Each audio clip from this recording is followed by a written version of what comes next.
Here's your wrestling news for March 15th, 2023. And we're starting with NXT, as Johnny Gargano made his return last week to feud with Grayson Waller on the behalf of his friend and mentor Shawn Michaels. During this week's show, Gargano kicked off the show by reminding fans of the attack by Waller that put him on the shelf 15 months ago, adding that this isn't the first time he's been blindsided. This was in reference to Johnny's lengthy feud with Tommaso Ciampa, and in his promo, Gargano would go on to call NXT his home. The concept of a home proved to be something Waller himself had been pondering, as during Gargano's promo, Vic Joseph showed him an Instagram live video revealing that the Australian was in the Gargano homestead. Waller later posted a photo inside Gargano's home and said that since the popular face was in my house, meaning NXT, it was only fair that the Australian went to Johnny's home. The two are set to meet at NXT Stand and Deliver, and while Gargano is acting as a surrogate for the Heartbreak Kid and his issues with Waller, Johnny's feud with the Australian has gotten quickly personal. This week's NXT also saw an update on Roxanne Perez, who collapsed last week after a successful NXT Women's title defense against Miko Satomura. In a vignette, Dr. Warren Becker noted that the champion's test results came out fine, and she was symptomatically fine, but said they were unable to determine what caused her collapse.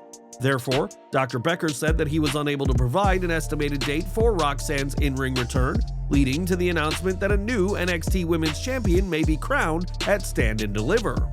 Perez was kept overnight in a local medical facility after collapsing last week, and whatever comes next for her, we may soon be seeing a new NXT Women's Champion being crowned. During this week's Raw, Brock Lesnar came face-to-face with his WrestleMania 39 opponent Omos, and in a rare instance, the Beast Incarnate was the smaller man in the ring. When Lesnar attempted to take the Nigerian giant to Suplex City, Omos broke from Lesnar's clutches with an elbow and was able to send Brock over the top rope to the outside. As officials checked on Lesnar, he motioned to them that he wasn't going to retaliate, and it turns out that he really meant it on the night.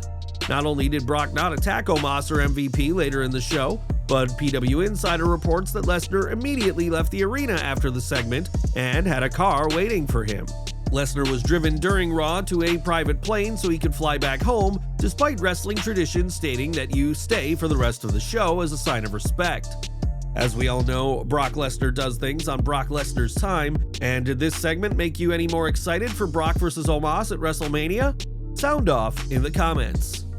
This week's Raw was certainly a packed 3 hours that saw the Red Brand continue on the build to WrestleMania, but the action didn't stop once the cameras stopped rolling. In the main event, Kevin Owens and Solo Sikoa met in a street fight, and the two resumed that battle after Raw went off the air. When Sikoa set up a table in the ring, Owens seized the opportunity and put the Bloodline's enforcer through it before fleeing backstage, much to the delight of the crowd. While Sikoa, thanks to the help of the Usos, stood tall on Raw, Owens was able to get a measure of payback after the show. And what do you make of Sikoa going over the former Universal Champion during this week's Raw? When John Cena made his return to Raw last week, the 16-time world champion was visibly emotional as he is aware that his career in the ring is winding down. In a tweet after the show, Cena alluded to the possibility of retirement, which concerned a lot of fans. As he said, "Last night was the first time I entered the arena and had the thought that it might be the last time. I'll never be able to put into words how much I love the WWE Universe." Speaking to the Associated Press this week, Cena clarified his comments and made it clear that he has no intention of hanging up his jorts, saying, "I tried to put it in words on Twitter. I guess I didn't explain myself correctly. It was the first time I came out into the arena knowing that this has a definitive end. Normally you come out, you get all excited, okay, this is the next one and I'm waiting for the next one. I'm not done, of course. I made that statement accepting a match at WrestleMania, so I know I have at least one more in front of me. But what I was trying to convey was that this was the first time that I looked at all that excitement and energy and realized this is the twilight of that journey." Cena's return to WWE was produced entirely by the man himself, a testament to how much faith WWE has in the former world champion. And while he doesn't plan on retiring, John Cena is going to enjoy the twilight of his career. For years, Vince McMahon booked Cena to be the very top star in WWE, and it's easy to see why Cena remained loyal to McMahon for so long. Even after McMahon retired in disgrace last year, Cena remained close with the billionaire, and in addition to attending his birthday celebration, met up with Vince multiple times. This week, Cena spoke to the Associated Press, and when asked for his take on the McMahon hush money scandal, admitted that he is still loyal to WWE's executive chairman. "Everyone has the right to their perspective. I have the right to mine. When you love somebody, you take them as imperfectly perfect as they are. We all make mistakes, we all have poor decisions. Lord knows I've made my collection of poor choices. That doesn't mean I'm not going to love somebody. There's no way I can go on record and say I don't love Vince McMahon." It was during last week's Raw that Cena made his return to WWE programming, and McMahon was also backstage, marking his first time attending a WWE event since before his retirement. While many in the wrestling community despised McMahon both before and after last year's scandal, John Cena will always remember who gave him his big break. And what do you make to Cena's comments this week? "There was a time when WWE's Divas division revolved around the Bella Twins, but this week, Nikki and Brie confirmed that their time with WWE is over." In an interview with People, the duo revealed that they will be going by their real names, Nikki and Brie Garcia, from now on, and that they are starting the next chapter in their lives. The pair have also changed their names on social media, and the Hall of Famers also confirmed that the new show, The Nikki and Brie Show, will be coming to SiriusXM and other podcasting services very soon. With the Garcia twins not re-signing with WWE, the pair now have the option to stretch their wings away from the company's control. And how do you feel about Nikki and Brie leaving WWE? With WWE in the rearview mirror of the Garcia twins, it's hardly surprising that some have speculated that they could soon be All Elite, which welcomed the twins' friend Saraya last September. When the British wrestler welcomed the pair to their newfound freedom, one fan took issue with the comment and called out Saraya for apparently being ungrateful to WWE. In response, Saraya said that fans like this one will pick apart anything she says, and said that she can be pleased that her friends are not locked into a tight contract without saying that WWE treated them poorly. Saraya said that fans like these need to get a hobby, and given her interactions on social media in the past, this isn't the only time a fan has tried to harass Saraya over an innocent comment.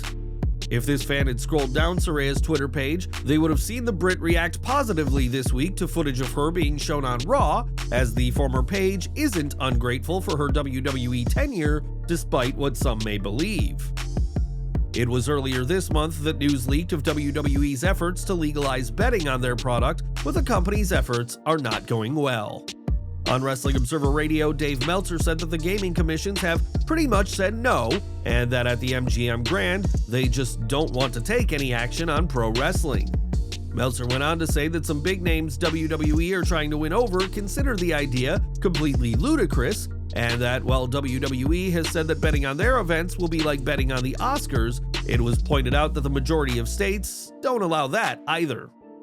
Meltzer called WWE's plans to legalize betting a disaster waiting to happen, given how much information leaks to the public, so don't expect to be putting an $8,000 bet on any of the WrestleMania matches. At WrestleMania 39, Cody Rhodes and undisputed WWE Universal Champion Roman Reigns will headline Night 2 in one of the most significant matches in the career of both men. While we know that this match will headline the Sunday, there's been questions as to which match will headline WrestleMania Saturday, with many options coming forward. Many have suggested that the immensely over Sami Zayn should close out Night 1, while Sheamus recently suggested that the Intercontinental Championship will be the main event, but it now seems we have our answer. In a trailer for WrestleMania 39 that parodies Stranger Things, Rhea Ripley plays the role of 11, and the very recognizable voice of John Cena asks over a tannoy if the pressure of headlining WrestleMania is getting to her. This trailer certainly implies that Ripley's upcoming match with SmackDown Women's Champion Charlotte Flair will main event Night 1, which will make the Queen the first woman to headline 2 WrestleManias. This year, the 2 Royal Rumble match winners will both be headlining WrestleMania, but are you excited to see Ripley versus Flair close Night 1? Or should another match be the main event?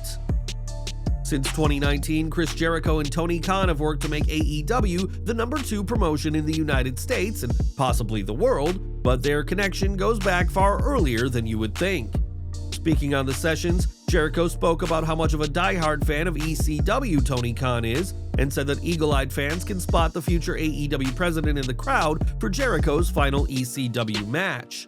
That match in August of 1996 saw the Lionheart losing to Too Cold Scorpio, and who could have known that over 2 decades later, that scrawny 15-year-old in the crowd would one day be Jericho's boss.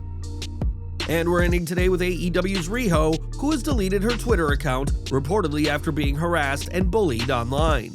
Fans of the inaugural AEW Women's World Champion report that comments against Riho included racist insults and death threats, and this sort of behavior should not be tolerated by anyone.